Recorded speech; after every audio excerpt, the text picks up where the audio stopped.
ವಿಶ್ವೋತ್ತೀರ್ಣಸ್ವರೂಪಾಯ ಚಿನ್ಮಯಾನಂದರೂಪಿಣೆ ತುಭ್ಯಂ ನಮೋ ಹಯಗ್ರೀವ ವಿದ್ಯಾರಾಜಾಯ ವಿಷ್ಣವೇ. ಪ್ರಿಯ ವೀಕ್ಷಕರೇ, ಇವತ್ತು ಮಹಾಭಾರತದಲ್ಲಿ ಬರುವಂತಹ ಒಂದು ಒಳ್ಳೆಯ ಸುಭಾಷಿತವನ್ನು ನಾವು ಗಮನಿಸೋಣ. ನಾವೆಲ್ಲರೂ ಕೂಡ ಜೀವನ ಹೇಗೆ ಮಾಡಬೇಕು ಅನ್ನೋದ್ರ ಬಗ್ಗೆ ಎಷ್ಟೋ ಸಲ ಏನೂ ಯೋಚನೆ ಮಾಡೋದೇ ಇಲ್ಲ. ಇನ್ನೆಷ್ಟೋ ಸಲ ಸಹಜವಾಗಿ ಆಯಾ ಕ್ಷಣಕ್ಕೆ ಜೀವನದಲ್ಲಿ ಏನು ಅನಿಸುತ್ತೋ ಅದನ್ನ ಮಾಡ್ಕೊಂಡು ಹೋಗಿರ್ತೀವಿ. ಮತ್ತು ಅದರ ಬಗ್ಗೆ ಸ್ವಲ್ಪ ಪೂರ್ವ ಅಪರಗಳನ್ನು ಯೋಚನೆ ಮಾಡುವಂತಹ ಮಂದಿಯು ಉಂಟೇನೆ, ಇಲ್ಲ ಅಂತ ಏನಿಲ್ಲ. ಆದರೆ ಇದರ ಬಗ್ಗೆ ಒಂದು ಆಳವಾದ ಚಿಂತನೆಯನ್ನು ನಡೆಸಿದಂತಹ ನಮ್ಮ ಋಷಿಗಳು ಹೇಳುವಂತಹ ಒಂದು ಬಹಳ ಒಳ್ಳೆಯ ಒಂದು ಕಿವಿ ಮಾತು ಇದೆ. ಅದೇನು ಅಂತ ಹೇಳಿದ್ರೆ, ನಾವು ಪೂರ್ವ ಸಿದ್ಧತೆಯನ್ನು ಮಾಡಿಕೊಂಡಿರಬೇಕು ಅಂತಂದ್ಬಿಟ್ಟು. ವೇದಗಳಲ್ಲಿ ಯಜ್ಞಯಾಗಾದಿ ಕ್ರಿಯೆಗಳನ್ನು ಮಾಡಬೇಕಾದ್ರೆ ಅದರಲ್ಲಿ ತುಂಬ ಡೀಟೇಲ್ಡ್ ಪ್ರೊಸೀಜರ್ ಇರುತ್ತೆ. ನಾವು ಏನಾದ್ರು ಕೆಲಸಗಳನ್ನು ಮಾಡಬೇಕಾದ್ರೆ ಸಿದ್ಧತೆಗಳನ್ನು ನಾವು ಮಾಡ್ಕೊಳ್ತೀವಲ್ಲ, ಅದರಲ್ಲಿ ಎಷ್ಟರ ಮಟ್ಟಿಗೆ ಸಿದ್ಧತೆ ಇರಬೇಕು ಅನ್ನೋದ್ರ ಬಗ್ಗೆ ಹೇಳ್ತಾ, ಎಲ್ಲೆಲ್ಲಿ ಕಾಂಪ್ಲಿಕೇಟೆಡ್ ಪ್ರೊಸೀಜರ್ ಇರುತ್ತೋ ಅಲ್ಲೆಲ್ಲನೂ ಆ ಪ್ರೊಸೀಜರ್ ಬಗ್ಗೆ ಒಂದು ನಿಗಾ ಇರಬೇಕು. ಹಾಗೆ ಈ ಯಜ್ಞ ಕ್ರಿಯೆಯಲ್ಲಿ ಒಂದು ಮಾತು ಹೇಳುತ್ತೆ, ಅದು ಆ ಚತುರ್ಥಾತ್ ಕರ್ಮಣೋ ಅಭಿಸಮೀಕ್ಷೇತ ಅಂತ. ಇನ್ನು ಮುಂದಕ್ಕೆ 4 ಹೆಜ್ಜೆಯನ್ನ ನೀವು ಗಮನಿಸ್ಕೊಂಡಿರ್ಬೇಕು ಅಂತಂದ್ಬಿಟ್ಟು. ಅಂದರೆ ಈ ಕಾರ್ಯ ಆದ ಮೇಲೆ ಮುಂದೆ ಮಾಡಬೇಕಾದ ಹೆಜ್ಜೆ ಏನು, ಮುಂದೆ ಮಾಡಬೇಕಾದ್ದೇನು ಅನ್ನೋದ್ರ ಬಗ್ಗೆ ನಾವು 4 ಸ್ಟೆಪ್ಸು ಮೊದಲೇ ಯೋಚನೆ ಮಾಡ್ಕೊಂಡಿರ್ಬೇಕು ಅಂತಂದ್ಬಿಟ್ಟು. ಅಂದರೆ ಒಂದು ಕೆಲಸವನ್ನು ಮಾಡಬೇಕಾದ್ರೆ ಆರಂಭ ಮಾಡೋದು ಮಾಡ್ಬಿಡೋದು, ಮಧ್ಯದಲ್ಲಿ ಅಯ್ಯೋ ಇದು ಬೇಕಾಗಿತ್ತು ಅದನ್ನು ಇಟ್ಕೊಂಡಿರ್ಬೇಕಾಗಿತ್ತು ಅನ್ನೋ ಥರದ್ದೆಲ್ಲ ಆಗ್ಬಿಡ್ಬಾರ್ದು. ಅದಕ್ಕೆ ಏನೇನು ಬೇಕೋ ಅನ್ನೋ ಸಿದ್ಧತೆಗಳನ್ನು ಮೊದಲೇನೆ ಒಂದು ಪೂರ್ವದಲ್ಲೇನೆ ಒಂದು ಅವಲೋಕನ ಮಾಡಿ ಇಡೀ ಕಾರ್ಯದ ಬಗ್ಗೆ, ಇಡೀ ಕಾರ್ಯಕ್ರಮದ ಬಗ್ಗೆ ಬೇಕಾದ್ದನ್ನೆಲ್ಲನೂ ಮೊದಲನೇ ವ್ಯವಸ್ಥೆ ಮಾಡಿಕೊಂಡು ಕೆಲಸವನ್ನು ಮಾಡುವಂತಹದ್ದು. ಆವಾಗ ಮಧ್ಯದಲ್ಲಿ ಕಾರ್ಯಕ್ಕೆ ಅಡ್ಡಿ ಬರಲ್ಲ, ಕೆಲಸ ನಿಂತು ಹೋಗೋದಿಲ್ಲ ಮತ್ತು ಅದು ಪರಿಪೂರ್ಣವಾಗಿ ಪರಿಸಮಾಪ್ತವಾಗುತ್ತೆ. ನಾವು ಒಂದು ಪದನ ಬಳಸಿ ನೋಡಿ, ಎಲ್ಲ ಸಾಂಗೋಪಾಂಗವಾಗಿ ನೆರವೇರಿತು ಅಂತ ಹೇಳ್ತೀವಿ. ಏನು ಹಂಗಂತಂದ್ರೆ, ಅದು ಅಂಗಗಳು ಮತ್ತು ಉಪಾಂಗಗಳು ಇದು ಎರಡೂ ಕೂಡ ಚೆನ್ನಾಗಿದ್ದ ಪಕ್ಷದಲ್ಲಿ ಅದು ಸಾಂಗೋಪಾಂಗ ಅಂತಂದ್ಬಿಟ್ಟು. ಇದು ಪ್ರಧಾನವಾಗಿ ವೇದಗಳ ಬಗ್ಗೆ ಬಂದಿರುವಂತಹ ಪದ. ವೇದಗಳಿಗೆ 6 ಅಂಗಗಳು ಅಂತ ಉಂಟು. ಶಿಕ್ಷಾ, ವ್ಯಾಕರಣ, ಛಂದಸ್ಸು, ನಿರುಕ್ತ, ಜ್ಯೋತಿಷ, ಕಲ್ಪ ಅಂತ ಹೇಳಿ 6 ಅಂಗಗಳು. ಇದಲ್ಲದೆ ಅವುಗಳಲ್ಲೂ ಕೂಡ ಫರ್ದರ್ ಇದಿರುವಂತಹದ್ದು ಸಬ್ ಡಿವಿಷನ್ಸ್, ಈ ಥರದ್ದೆಲ್ಲ ಇರುವಂತಹದ್ದು ಅದು ಉಪಾಂಗಗಳು ಅಂತ ಅನಿಸ್ಕೊಳ್ಳುವಂತಹದ್ದು. ಆದ್ರಿಂದ ಯಾರು ಸಾಂಗೋಪಾಂಗವಾಗಿ ವೇದಾಧ್ಯಯನ ಮಾಡಿದ್ದಾನೆ ಅಂತ ಹೇಳಿದ್ರೆ, ಅಂಗಗಳೊಂದಿಗೂ ಉಪಾಂಗಗಳೊಂದಿಗೂ ಮಾಡಿರುವಂತಹ ಅಧ್ಯಯನ. ಬರೀ ಅಂಗಗಳು ಅಂದರೆ ಪ್ರಧಾನವಾದಂತಹ ಅಂಶಗಳಾಗಿರುತ್ತೆ, ಅದನ್ನ ಮಾಡಿರೋದು ಅಂತಾಗುತ್ತೆ. ಅಷ್ಟು ಮಾತ್ರ ಸಾಲದು, ಇನ್ನೂ ಅದಕ್ಕೆ ಸೇರುವಂತಹ, ಅದಕ್ಕೆ ಪುಷ್ಟಿ ಕೊಡುವಂತಹ, ಅದಕ್ಕೆ ಉಪಕಾರಕವಾಗುವಂತಹ, ಅದಕ್ಕೆ ಅನುಕೂಲವಾಗುವಂತಹ ಬೇರೆ ಬೇರೆ ಕಾರ್ಯಕಲಾಪಗಳು ಅದೆಲ್ಲ ಏನೇನಿದೆಯೋ ಅದೆಲ್ಲನೂ ತಿಳ್ಕೊಂಡಿರುವಂತಹದ್ದು. ಹಾಗಿದ್ದಾಗ್ಲೇ ಒಂದು ಕೆಲಸ ತುಂಬ ಚೆನ್ನಾಗಿ ಆಗುವಂತಹದ್ದು. ಅಂದರೆ ಅದರಲ್ಲಿ ಏನು ಊನ ಬರಬಾರದು ಅಂತ ಹೇಳ್ಬಿಟ್ಟು. ಊನ ಅಂದರೆ ಕಡಿಮೆ ಆಗಿರೋದು ಅಂತಂದ್ಬಿಟ್ಟು. ಅದನ್ನೇ ಇನ್ನೊಂದು ಸ್ವಲ್ಪ ಸ್ಟ್ರೆಸ್ ಮಾಡಿ ಹೇಳಬೇಕಾದ್ರೆ ಅದಕ್ಕೆ ನಿ ಅನ್ನೋ ಉಪಸರ್ಗ ಸೇರಿಸ್ಬಿಟ್ಟು ನ್ಯೂನ ಅಂತ ಹೇಳೋದು. ನ್ಯೂನತೆ ಅನ್ನೋ ಪದ ನಾವು ಕೇಳೇ ಇರ್ತೀವಿ. ನ್ಯೂನಾತಿರೇಕ ಅಂತ ಹೇಳಿದ್ರೆ, ನ್ಯೂನ ಅಂದ್ರೆ ಏನೋ ಕಡಿಮೆ ಬಂದಿರೋದು, ಅತಿರೇಕ ಅಂದ್ರೆ ಯಾವ್ದನ್ನೋ ಜಾಸ್ತಿ ಮಾಡ್ಬಿಟ್ರು ಅಂತಹದ್ದು. ನ್ಯೂನವೂ ಹಾಕೂಡ್ದು, ಅತಿರೇಕವೂ ಹಾಕೂಡ್ದು. ಅಂದ್ರೆ ಏನೋ ಕಡಿಮೆ ಬಂತು ಅನ್ನೋದು ಹಾಕೂಡ್ದು, ಅಥವಾ ಇನ್ಯಾವುದು ಅತಿ ಆಗೋಯ್ತು ಅನ್ನೋ ಥರದ್ದು ಹಾಕೂಡ್ದು. ಹೀಗೆ ನ್ಯೂನಾತಿರೇಕಗಳಿಲ್ಲದಂತೆ ಸಾಂಗೋಪಾಂಗವಾಗಿ ಕೆಲಸವನ್ನ ಮಾಡುವಂತಹ ಇದೆಯಲ್ಲ, ಅದು ಶೋಭೆಯಾದಂತಹ ಅದು ಕಾರ್ಯ. ಅದು ಅಂತಹ ಕಾರ್ಯ ಸುಸಂಪನ್ನವಾಯಿತು ಅಂತಂದ್ಬಿಟ್ಟು ನಾವು ಭಾವಿಸಿಕೊಳ್ಳಬಹುದು. ಹಾಗೆ ನಮ್ಮ ಜೀವನ ಒಂದು ಸಂಪನ್ನವಾದ ಜೀವನವಾಯಿತು ಅಂತ ಹೇಳಬೇಕಾದ್ರೆ ಹೇಗೆ ಮಾಡಬೇಕು ಅನ್ನೋದಕ್ಕೆ ಒಂದು ಒಂದು ಮಾರ್ಗಸೂಚಿಯನ್ನ ಮಹಾಭಾರತದ ಈ ಸುಭಾಷಿತ ತುಂಬ ಚೆನ್ನಾಗಿ ಹೇಳುತ್ತೆ. ಅದೇನು ಹೇಳುತ್ತೆ ಅಂತಂದ್ರೆ, ಪೂರ್ವೇ ವಯಸ್ಸಿ ತತ್ ಕುರ್ಯಾತ್ ಏನ ವೃದ್ಧ ಸುಖಂ ವಸೇತ್. ನಮ್ಮ ಪೂರ್ವ ವಯಸ್ಸಿನಲ್ಲಿ ನಾವು ಅಂಥ ಕೆಲಸ ಮಾಡಬೇಕು. ಎಂಥ ಕೆಲಸ ಮಾಡಿದ್ರೆ ನಾವು ವೃದ್ಧರಾದ ಮೇಲೆ ಸುಖವಾಗಿರಬಹುದು ಅಂಥದ್ದು. ಅಂದರೆ ನಾವು ನಮ್ಮ ಕೈಯಲ್ಲಿ ಮೈಯಲ್ಲಿ ಬಲ ಅನ್ನೋದಿರಬೇಕಾದ್ರೆ ಏನೇನೇ ಕೆಲಸಗಳನ್ನು ಮಾಡಬಹುದೋ ಅದನ್ನೆಲ್ಲ ಮಾಡ್ತಾ ಇರ್ತೀವಿ. ಆದರೆ ಮುಂದೇನು ಅನ್ನೋದ್ರ ಬಗ್ಗೆ ಒಂದು ಯೋಚನೆ ಇರೋದಿಲ್ಲ. ಶ್ರೀರಂಗ ಮಹಾಗುರುಗಳು ಇದನ್ನ ಒಂದು ಸಣ್ಣ ಸೂತ್ರವನ್ನಾಗಿ ಹೇಳಿದ್ರು. ಹಿಂದೇನು, ಹಿಂದೇನು, ಮುಂದೇನು ಅನ್ನುವಂತಹ ಅವಲೋಕನ ಆಗಾಗ ಜೀವನದಲ್ಲಿ ಮಾಡ್ಕೊಳ್ತಾ ಇರ್ಬೇಕಪ್ಪ ಅನ್ನುವಂತಹ ಒಂದು ಮಾತನ್ನು ಹೇಳಿದ್ರು. ಆದ್ರಿಂದ ಇಂಗ್ಲಿಷ್ನಲ್ಲಿ ಇದನ್ನ ಇನ್ ರೆಟ್ರಾಸ್ಪೆಕ್ಟ್, ಇನ್ ಪ್ರಾಸ್ಪೆಕ್ಟ್ ಅಂತ ಹೇಳ್ತಾರೆ. ಅದನ್ನ ಹಿಂದೆ ಆಗಿರೋವಂಥದ್ದೇನು, ನಾವು ಇವಾಗ ಇರೋವಂಥದ್ದೇನು ಮತ್ತು ಮುಂದೆ ಮಾಡಬೇಕಾದ್ದೇನು, ಇದರ ಬಗ್ಗೆ ಒಂದು ಲೆಕ್ಕಾಚಾರ ಬೇಕು ಅಂತಂದ್ಬಿಟ್ಟು.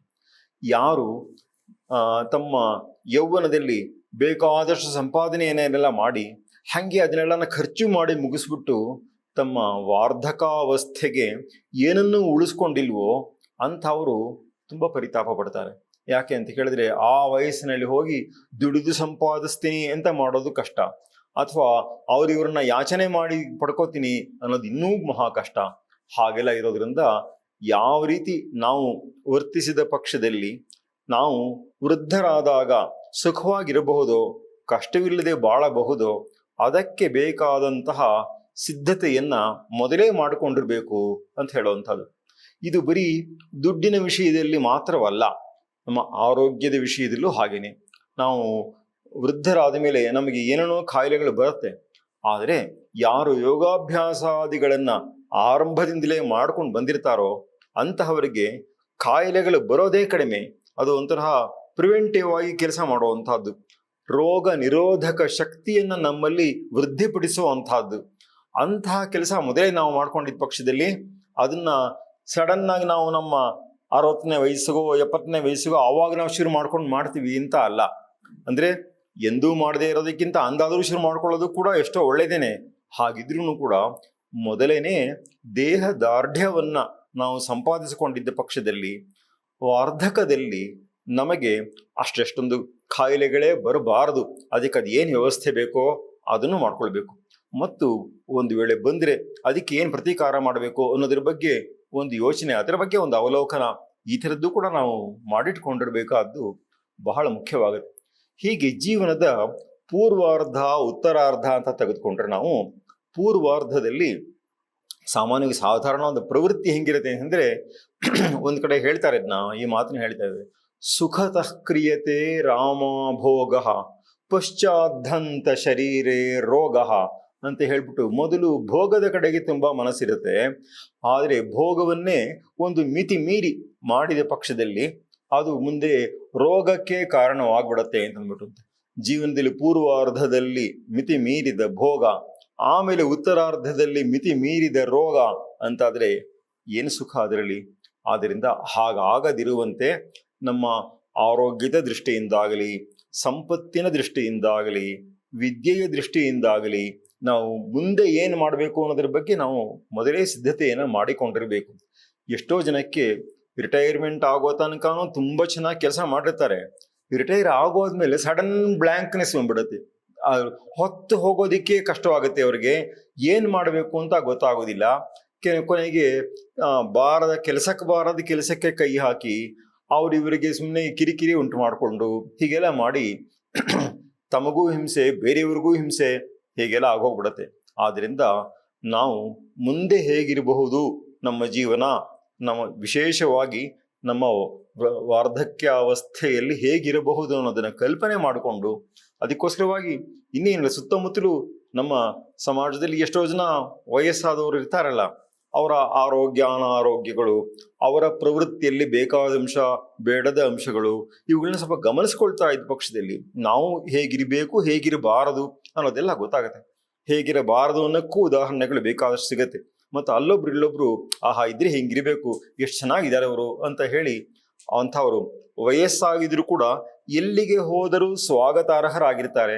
ಯಾರ್ದಾರು ಮನೆಗೆ ಹೋದ್ರೆ ಅಯ್ಯೋ ಇನ್ನೂ ಇರಿ, ಇನ್ನೂ 4 ದಿವಸ ಇದ್ದು ಹೋಗಿ ಅಂತ ಜನಗಳು ಅಪೇಕ್ಷೆ ಪಡುವಂತೆ, ಆಸೆ ಪಡುವಂತೆ ಇರುವಂತಹ ಒಂದು ಅವರ ಒಂದು ಸಭ್ಯತೆ, ಅವರ ಒಂದು ಸೌಜನ್ಯ, ಈ ತರದ ಗುಣಗಳನ್ನ ಜನಗಳು ಇಷ್ಟಪಡುವಂತೆ ಆಗುವಂತೆ ಇರುವಂತಹ, ಎಲ್ಲೆಡೆಯೂ ಸ್ವಾಗತಾರ್ಹವಾದಂತಹ ಮಂದಿ ಇರುವಂತಹವರು ಇರ್ತಾರೆ.